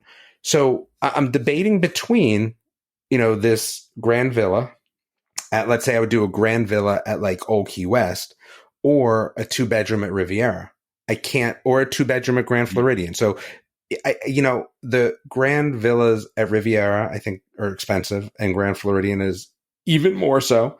Have you watched a video of the Grand Villa? I just did today as I was driving back and forth from the swim-meet. Yeah. So I did. They are absurd. And I think to myself, it would be nice. But, you know, here's kind of the thing about it is having that second floor. The problem is that I think the kids just go up there and hang out there the whole time. Where you just never see them. I just never see them. So I'm thinking that maybe I do a 2-bedroom at one of those places. Or if I ended up having to go to Old Key West, which, you know me, I love it. Cause dude, the Grand Villa there is like 70 points a night, which is like so nothing. cheap. It's so Yeah. cheap. I know. I would do the Grand Villa there, but I think we may try Boardwalk because, it's funny. So, I always ask the kids kind of what their situation was. Like, hey, what did you think about the trip? Like what, was kind of your thoughts on it? And I always get such interesting answers, right? I really do, because it's always so fun to kind of, hear what they have to say. So, my daughter, her favorite thing was, riding Guardians and kind of, being at EPCOT. But the two boys, which are my older ones, they were more they enjoyed the Gaylord Palms more because they had more ability to kind of just do whatever they wanted, as well as kind of, you're not playing, like we played a full on 2-on-2 water basketball game. You're just like, and the baskets at Gaylord Palms are nice. There's 4 of them. They're kind of, you can see them if you look them up, but it was fun, right? They enjoyed that sort of stuff. But here's the biggest thing. I forgot to say this, we ended up driving to EPCOT, right? So we talked about the boat thing. We ended up driving to EPCOT. First of all, why would I not drive to EPCOT every single time? I don't think I ever want to get on a bus again. Driving is nice. Oh, it was so nice. And going from the tree houses to EPCOT is like a joke. Yeah. It's like we were there in 5 minutes. Yeah. Like out of the car in 5 minutes, right? Like it was ridiculous. All of a sudden, my kids are like, we didn't really ride the buses. Like we love riding the buses. What are you talking about? You love riding the buses. They said they were nostalgic for the bus rides. It's part of the experience, man. It's part of the bubble. Yeah. That is I really was I was it. surprised though that they were nostalgic for the bus rides. I mean, it was interesting. But yeah, I did like the drive to EPCOT. I mean, especially if you want to rope drop, which is what we did, right? We rope drop test track. It's way easier. It really is, because you're saving yourself probably darn near an hour, especially at rope drop time, right? Of dealing with just nonsense. There was nothing. And time, yeah. Yeah, we were there in 5 minutes. If we had to ride because right, if you're going to rope drop, the buses in the morning can get kind of packed. So you got to be like, hey, I got to get up super early. So I'm not on one of the packed buses where I can't get on the bus, or, and you're stopping at Saratoga. You listen, I love Saratoga, but that's everyone's knock on it. 5 stops is a lot. Mm-hmm. So, right, getting on it first at the tree houses and then going through every single stop before you go to EPCOT, it's long. So that was something I would say that was definitely worthwhile. But, the other thing I will say is, having a 19-year-old now, right? Like, we're starting to get to the end of these vacations. Like, our Disney's going to be different. Once he's got a real job, we always kind of tell them, hey, you got to come on one vacation with us a year. And we'll see if that holds up, right? One of my friends always says, hey, if you're paying, they usually will come. Yeah, okay, I get it. Yeah. But, we're used to doing, let's say, 2 to 3 vacations a year. That's usually what we do. We're going to be down to 1. And will that one always be Disney? I'm not necessarily sure. So, I'm kind of seeing the end of, this Disney family vacation kind of time frame. And it's tough, right? Like, I mean, we had a great time, like, great to spend with them. And like I said, my kids are fairly easy. They enjoy hanging out with us and doing stuff. So they didn't really do a lot on their own, but they did some stuff on their own, and that's fine too, right? Like, you give them a little bit more because they're older and, they have all that time. But yeah, like, I felt it this time. Right? Like, you kind of feel like when high school winds down, when sports are winding down and things like that. And this was like, I felt vacation, like, kind of winding down a little bit. Like, it's going to be, they got a job and, he can only take off so much time. And, we come home and they don't care if they, sleep in the car or don't sleep in the car, because what are they doing the next day? Well, it don't matter. They sleep till 12. Like, what happens when we come home from vacation on a Sunday and then you got work too on Monday? You know what I mean? Like, will you want to do that, or will you want to come home on a Saturday? So, anyway, it's, I kind of see that. I'm sure other people go through that as well. I'm just starting high school with my kid, and you're reminding me of how limited my time is as well, that I'm going to be there too. And what I would say is that, and again, right, we get a little involved in some personal stuff, but this is what for me personally, we were kind of talking about retirement. And one of the things is, I'm definitely retiring early. There's no ifs, ands, or buts about it. Right. And that's fine. But, we were kind of talking about money. And I said, yeah, we could have had more money in our 401k. Yeah, we could have saved more money. I said, but I think when I, look back, there's this time with the kids that's like, I don't know, let's just call it 7 to 17. I'm sure, I'm just making it up right now, that where I spent probably a bulk of our money on vacations, probably more than we should have, let's say. But when you come to this point where you see it kind of winding down, you go, hey, that was okay. Like, listen, I can survive retired, right? I'm not worried so much about that, but it's never going to have that time. Now, yes, when I'm retired, when I have grandkids, man, like I'm not there yet, so I don't want to speak on that, but I can't imagine it's the same as having kids. Like, I mean, it's different, right? Like, Yeah. So I'm not adverse. And I think that's like what I would tell other people too, especially about Disney.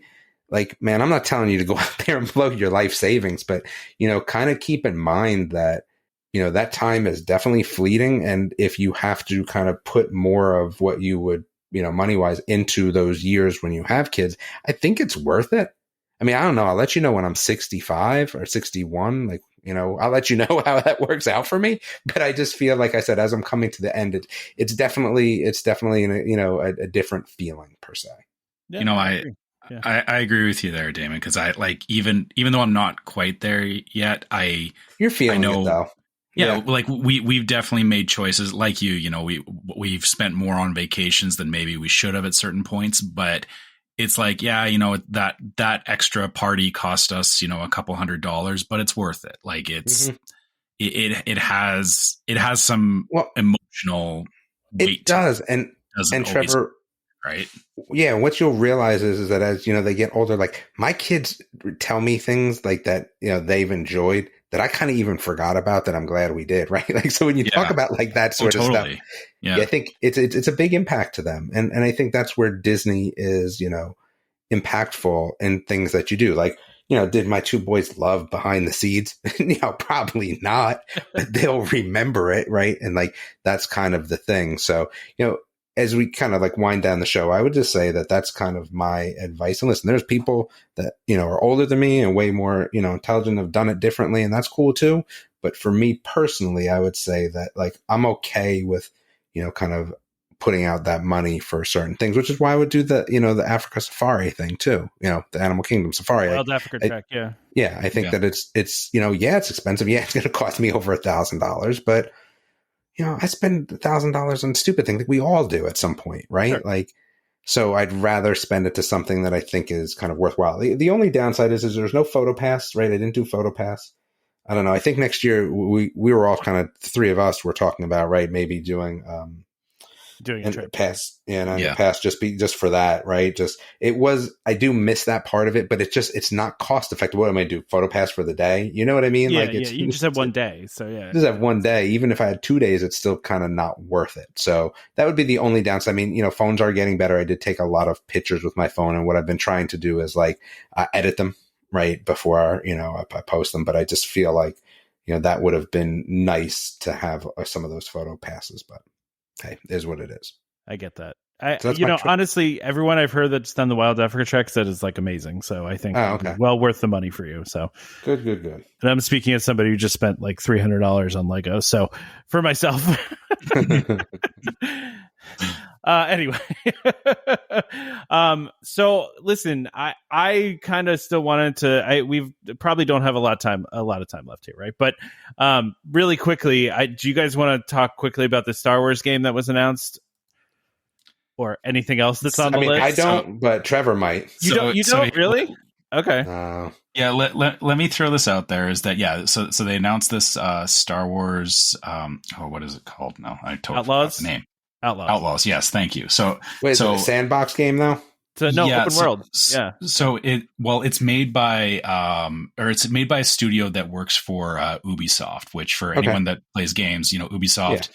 Their big thing is Assassin's Creed. And my only knock on this is that, it's definitely going to be Star Wars and it'll sell and everything, but Ubisoft is really good at making very generic open world games where it's like it's kind of a copy paste formula they have at this point. And that's my only worry about is that they'll take like, it's Star Wars, but it's like playing another Assassin's Creed game. So that's That's all I'm worried about with it. I could see that. I could definitely see that. I mean, an MMORPG is where we would want to be, but we've already seen that. Everyone wants Knights of the Old Republic to come back. Yeah. I mean, I'm not super interested in this. I don't have that sort of time, like, to do that sort of stuff anymore. I feel like, open world's hard, right? Like it's a lot of time, and I would rather have like a very tight story instance, like Last Jedi and stuff. But yeah, sure. So actually, you know what? One of the big things I forgot, which again is totally not Disney related at all, but I thought it would be interesting because I know our viewing audience as well. So I hadn't realized there's this new form of fantasy books. It's called Lit RPG. Are you guys familiar at all? I am not familiar with it. No. Okay, so what it is it's like reading about someone playing D&D, which again, like, that's probably a bad explanation for it, but it's kind of what it is, right? So it was like, I've read a lot of fantasy books, but there's been books where, like, people from our world are teleported into, let's say, a fantasy world. This is not really like that. This is that they know they're playing a game. They're in this fantasy world and they know they're playing a game. So the one I just read had like, it was super awesome. Like the book would like kind of keep along with their stats, and they would know when they got, like, let's say, a +2 dexterity ring, because the game, right, would send a message to their mind that, hey, you have a +2 dexterity ring. I found it like the perfect sort of book for vacation. Listen, I love fantasy, but I'm not trying to read, Patrick Rothfuss or, Martin. Yeah. Like, I'm vacation. I'm just not trying to do it. I need a book I can pick up and I can put down. I can do all that. So, I just thought this was very interesting. The one that I read, I don't even remember what it was. I know there was 5 books. Dude, I was blazing through them on vacation, right? And I was like, wow, these are pretty good. So they're totally bubblegum fantasy. They are not in depth at all, right? That's not what they meant to be. They were really good. So for anyone that kind of is thinking about that, it's especially a very good vacation book. I think that's why I kind of brought it up, because it fit well with our schedule and being at Disney. So just another thing. Yeah, that makes sense. And then I guess the only other thing here too, if we're not going to talk anymore about the Star Wars game. So they announced a whole bunch of holiday stuff.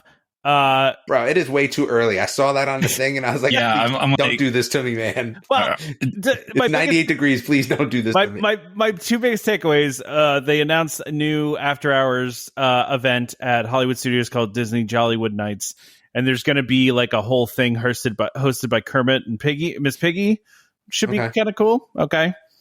Although that's outside competing with Very Merry Christmas Party, which is kind of interesting. But I think Very Merry Christmas Party needs competition because it's absolutely packed and crazy. So, you know what? I wanted to tell you guys, I actually listened to the podcast because I was super bored driving, and I listened last week. So, dude, I'm like the Hershey Park dude. Like, see, I was like, man, if Damon was here, he'd be like all about Chocolate World with me. So we've stayed at the spa. Yeah. Okay. I too. Yeah.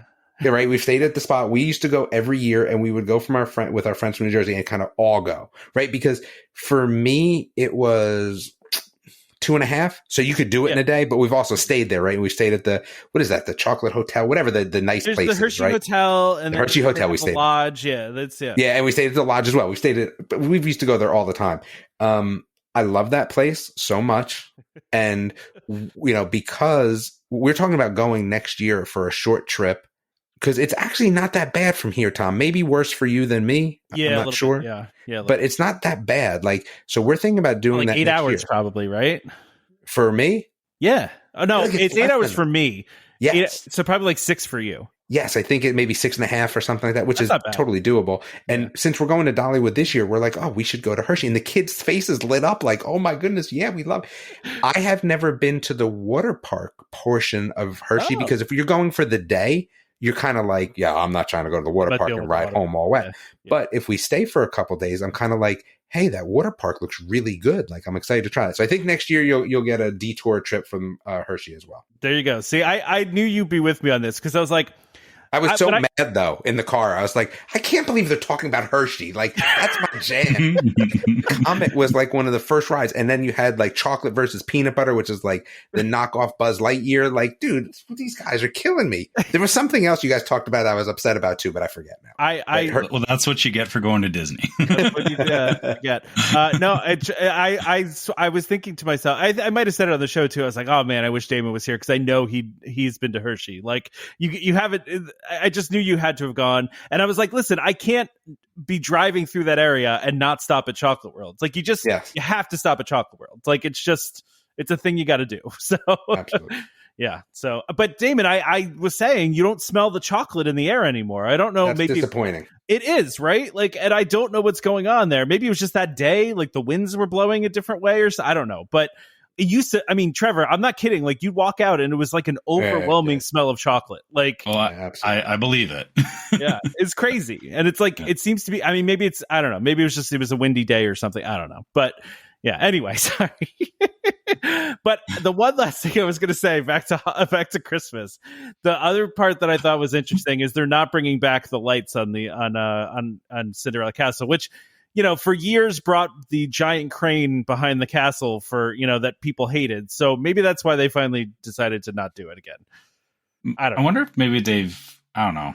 Yeah. You know what?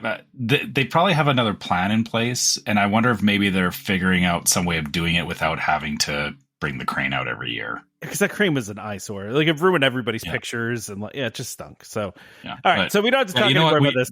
we should let's talk more about Christmas when it's actually closer to Christmas, because it's not even summer here yet. Yeah, no, you're right. Yeah. All right, let's wrap it up then. Let's wrap up. All right. Okay. As usual, if you guys want to reach out to us, you can always find us at welcomehomepodcast@gmail.com. We love getting your questions and you sharing your trip reports and stuff like that with us. So keep that coming. And if you want to find us on social media, you can always find us on Facebook as Welcome Home Podcast. Same thing on YouTube. If you want to find us on Instagram, it's Welcome Home Pics.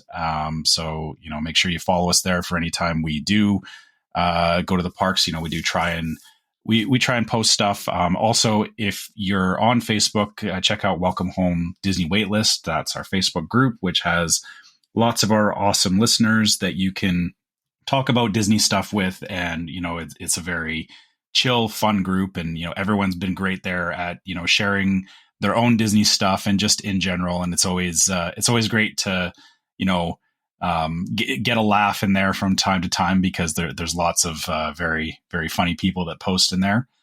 And if you want to help support the show, you can always go to store.welcomehomepodcast.com and check out our merchandise. Lots of different stuff in there, from t-shirts to fanny packs and mugs and stuff like that. Maybe shirts in September? I don't know. Maybe September. Yeah, we'll be working on some new stuff here. That stay tuned for that. That's still in progress.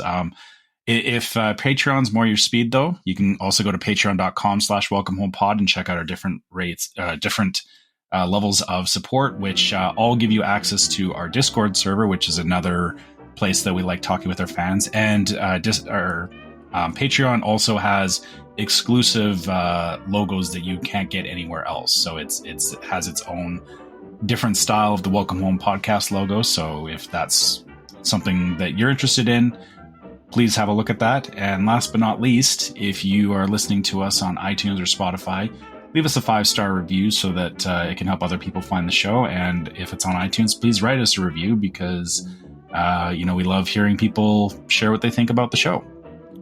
Yeah, and I don't have any reviews this week, but yeah, please send us some reviews. Yeah.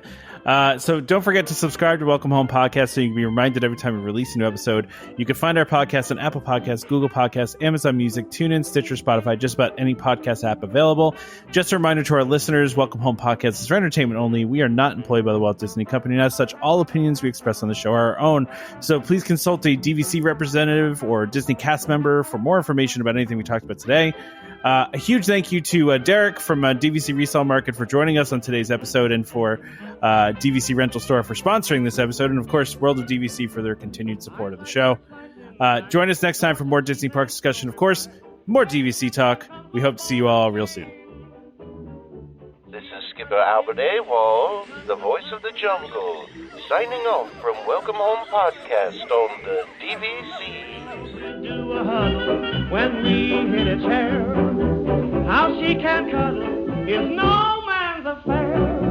I looked around from pole to pole, found her in a sugar bowl.